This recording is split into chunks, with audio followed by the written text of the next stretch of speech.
kalau gitu kita perkenalan dulu ya karena ibu lupa, jadi kita perkenalan dulu. Nama saya Dinda, nama ibu Tasya ya.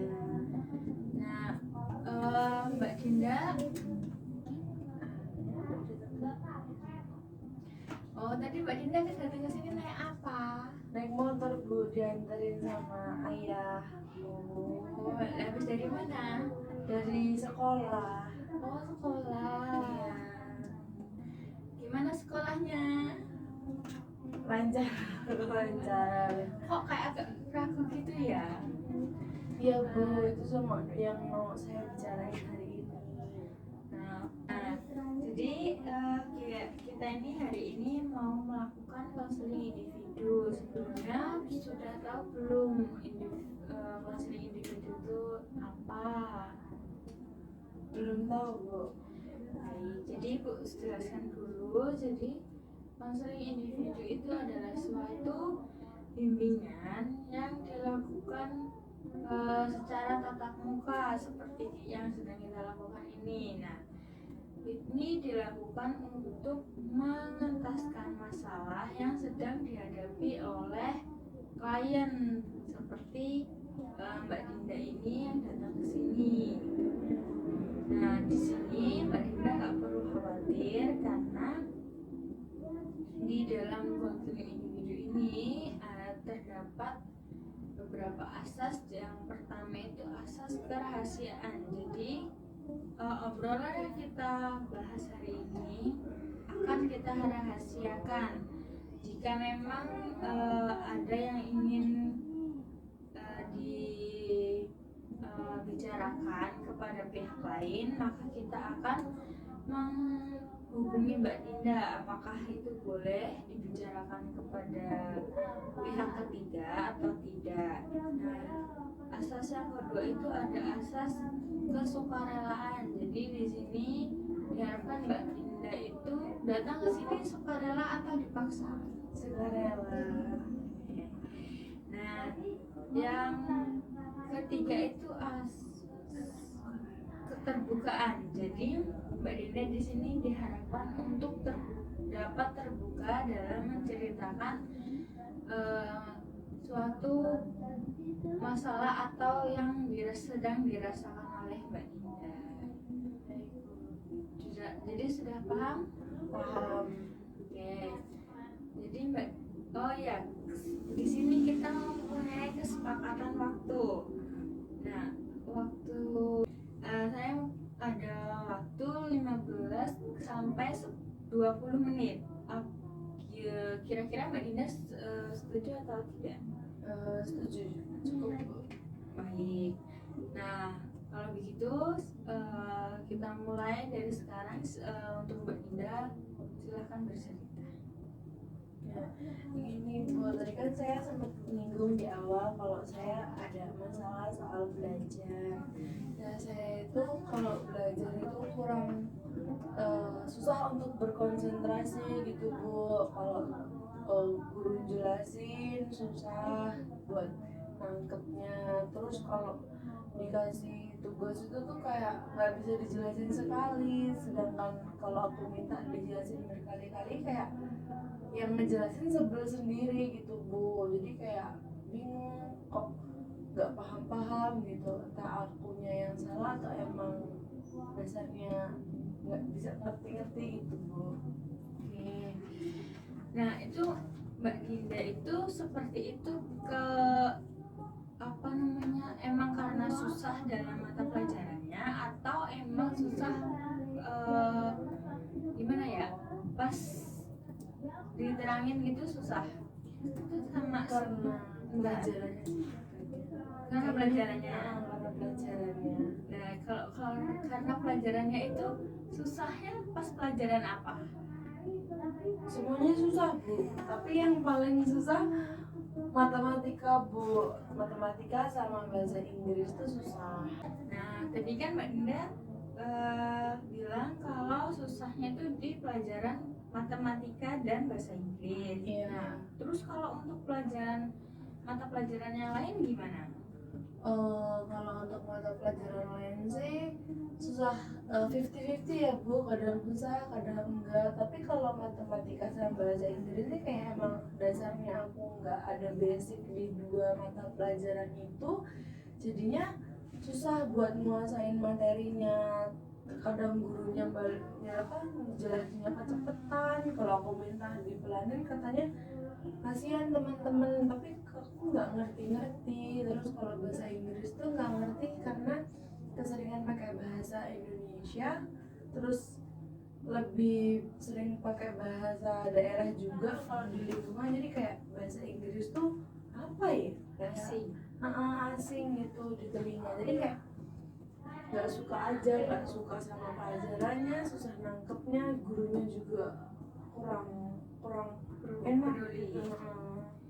Nah, sebelumnya Mbak Dina sudah pernah mencoba apa untuk sudah pernah mengupayakan belum untuk mencoba mempelajari matematika dan bahasa Inggris itu?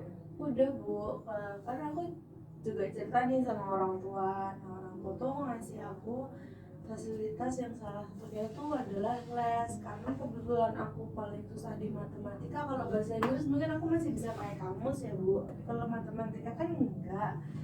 Jadi kayak orang tuaku yaudah deh, ikut les matematika aja dulu, nanti kalau matematika udah lancar baru ikut bahasa Inggris. Nah aku tuh ikut les matematika, tapi kalau dijelasin sama tutornya itu tuh kayak aku sama mentornya tuh kayak ngerti gitu, kayak oh ternyata tuh gampang, tapi giliran di sekolah susah Bu. Jadi kayak emang apa ya, kayaknya memang pembawaan gurunya sih Bu kayaknya. Oh, jadi Mbak Dina ini mungkin apa sebelumnya suka atau tidak dengan guru tersebut? Biasa aja kayak ya udah, kayak ya ini guruku yang harus aku hormatin. Tapi gara-gara waktu itu bilangnya nanti kalau misalnya ngajarin kamu lagi ketinggalan, mungkin gara-gara itu sih jadi kayak nggak sukanya gitu. Oh, jadi Mbak Dina pernah dibilang seperti itu. Iya. Oh, seperti itu. Iya, Bu. Jadi mungkin Mbak Dinda bisa nih minta apa pengertian kepada sama guru itu, guru mata pelajarannya. Mungkin bisa dicoba. Pengertian yang kayak mana Bu? Ya, gini Mbak Dinda bisa nih ngomong sama guru matematika itu kayak Bu, saya ini kan susah ya Bu kalau minta ini apa minta penjelasan orang. Mungkin saya bisa minta jam tambahan di luar jam mata pelajaran Bu. Oh, minta jam tambahan buat diri sendiri gitu Bu. Iya. Tapi selain di les. Iya, selain di les. Mungkin kan kalau di les itu kan mungkin ada jadwalnya kan. Nah, kalau di les itu Mbak Dinda di jadwal hari apa? Setiap weekend Bu. Kayaknya mungkin kalau di sekolah bisa kayak jam pulang sekolah yang kan bisa diambil buat minta jam tambahan. Nah, terus Sejauh ini yang sudah diceritakan oleh Mbak Dinda, apakah ada yang ingin ditanyakan lagi? itu Bu, kalau misalnya nanti gurunya nggak merespon dengan baik, kan aku tadi kan ibu bilang minta pengertiannya nih untuk minta jam tambahan di jam pulang sekolah. Tadi kalau misalnya gurunya nggak mau, gimana ya Bu? Takutnya nanti gurunya tersinggung karena aku minta jam tambahan, lagian kan aku nggak bayar nih, nggak bayar gurunya. Nanti kalau misalnya gurunya tersinggung, gimana ya Bu? Ya, kita coba dulu ngomong pelan-pelan sama ibunya.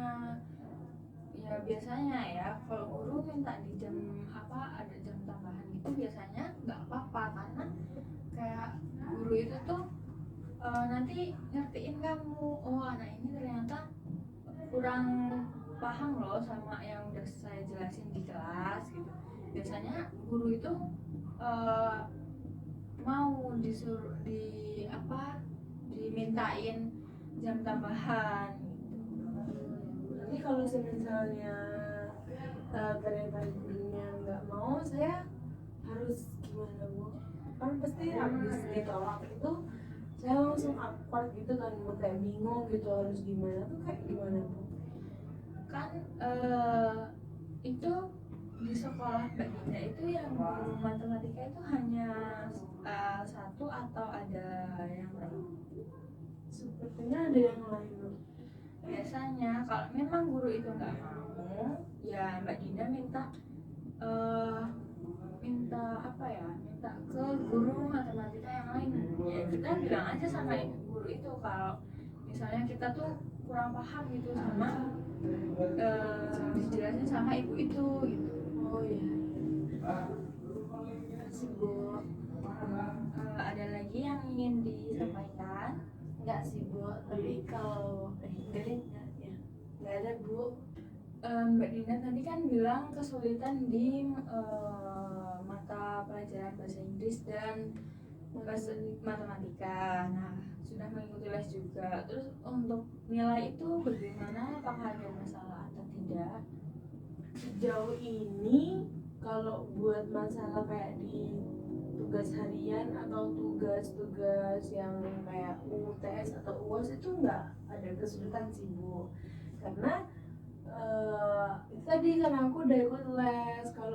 Kalau bahasa Inggris kan aku belajarnya masih bisa pakai kamus-kamus vocabulary kayak gitu, tapi kalau matematika aku nggak belajar les. Tapi kalau untuk mempengaruhi nilai sejauh ini enggak, karena permasalahan utama aku ya itu tadi, kenapa harus belajar 2 kali gitu loh Bu. Kalau di sekolah nggak paham harus kelas